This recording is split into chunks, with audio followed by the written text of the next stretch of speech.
I'm Pamela, a Python advocate for Azure. When I'm writing a Python app and I want to communicate with a database, I often use the very popular ORM named SQL Alchemy. This ORM allows me to describe my tables using Python classes and then use methods and functions for inserting data and querying data, instead of needing to write raw SQL. SQL Alchemy recently released version 2.0, and it's got a lot of changes. The good news is that these changes make SQL Alchemy's work better with Python type checkers like MyPy. But there is a bit of a learning curve to the changes. So in this series of videos, I'm going to create SQL Alchemy 2.0 models, insert data, and query the data. I'll be doing it all inside VS Code, which means I get to use helpful extensions like GitHub Copilot and SQL tools. Here I am inside VS Code, but how do I get started? Well, since we are using a new version of SQL Alchemy, I do recommend looking at the documentation for SQL Alchemy. It's all updated for version 2.0, so you can look at the reference docs, you can look at the changelog, whatever it is that helps you see how 2.0 works. You could also look at blog posts, like this one from Miguel Grinberg, which talks about what's new in SQL Alchemy 2.0. It's a really nice high-level overview to see a diff, especially for those of you who have already worked with older versions of SQL Alchemy. So what I'm going to do is actually just start from the SQL Alchemy ORM quick start code. And the reason I'm going to do this is because I am trying to use Copilot here, and Copilot has seen all different versions of SQL Alchemy. So if I just start typing now, it's probably going to use an older version because that's what it's seen a lot of. So I want to give it enough information so it knows what version that I want it to use. Let me paste this in here, and we see that it's got a bunch of imports. It's got this class base, which inherits from DeclarativeBase, and this base class becomes the parent class of all our models.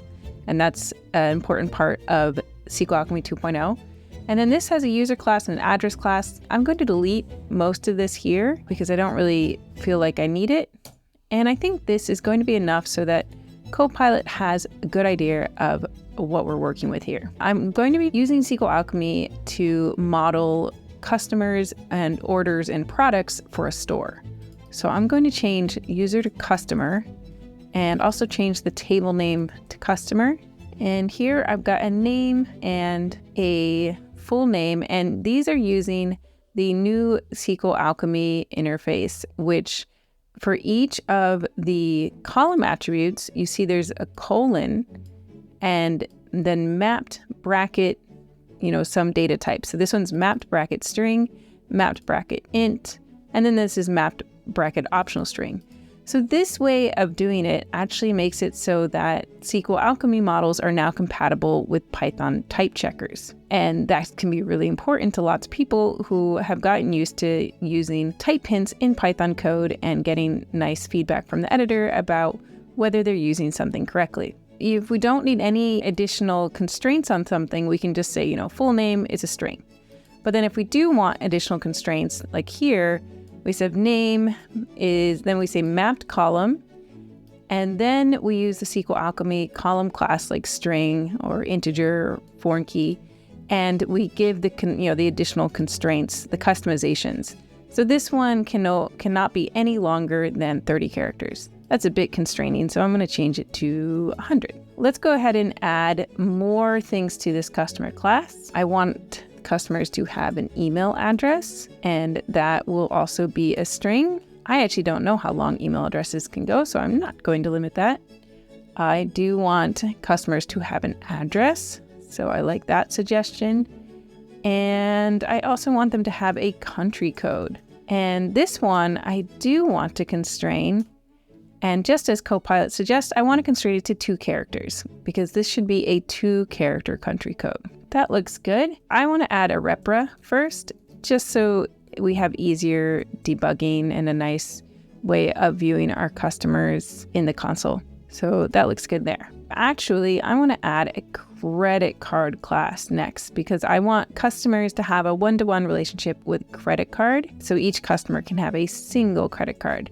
So we need to inherit from base. And then for our credit card, we need a table name. So table name equals credit card. Every model we have does need an ID. That's a primary key. And then Here you see it wants to relate it to the customer ID using a foreign key. That looks good. And then we have the actual number. And this one set it to 16, which is good if you're doing just US credit cards. If you're going international, I think 19 is the limit. So this is the customer ID. One thing we can do for convenience is also add customer, just as Copilot suggests here.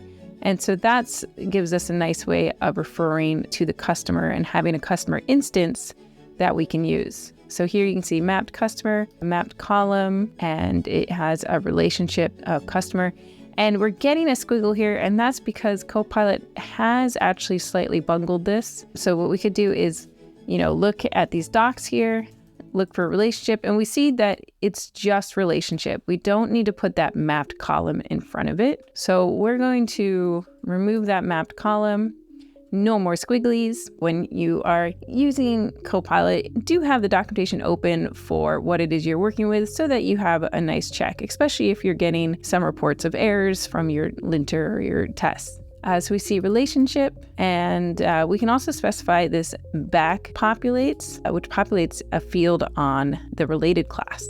So maybe we should add that too. And this one wants to do back ref, and we'll make it credit card. I wonder if that is an older way of doing things. So let's go and change it back to back populates. Boop. And we'll add a repr for this one as well. Oh, and you see it wants us to add something up here. And let's say we'll add a one-to-one relationship to credit card. So now it says credit card, mapped credit card equals relationship credit card, and then back populates customer. Make the line shorter. And one thing that's interesting to point out here is that credit card here is in quotes, whereas customer here is not in quotes.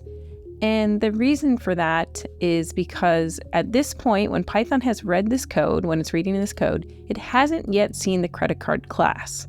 So if we had it without quotes, we would actually get an error that it's not defined because, reading from top to bottom, it hasn't seen it yet. So what you can do is just put your class name in quotes and the type checker will understand that. All right, so now we're going to add a product with a name, price, description, and category. So let's see if Copilot can just do that for me. Table name is product. It's got an ID, it's got a name, it's got a price, it's got a description, and it has a category. Very good. And next, we're going to add a repr to the product, just like we've done for the other ones, for easier debugging. Finally, it wants us to add an order, and it says order should have a customer ID, product ID, and quantity. That sounds pretty good. Class order inherits from base. Table name equals order. Got an ID like everything, a customer ID, a product ID, quantity, a repr. And I also want to add in the nice convenience attributes here. So you'll see this one, customer relates customer, back populates order. So that means that we should go back up to customer and add a one-to-many relationship to order. So actually, this should probably back populate orders. That would make more sense from a naming perspective. And here you can see that it is a list of orders, and order is once again in quotes, and the relationship is order, and it back populates customer. And this is customer here. So that seems right. So we have product, and it relates to product, and let's give that a back populates as well. And product is also going to have a one-to-many relationship to order. So this should look very similar here, pretty much the same line. We've written these 4 classes with a lot of help from Copilot, trying to use the new SQL Alchemy 2 interface. Were we successful? One thing we could do is actually run the file and see if it runs without any errors. Ready? Finger crossed. And it did run, no errors.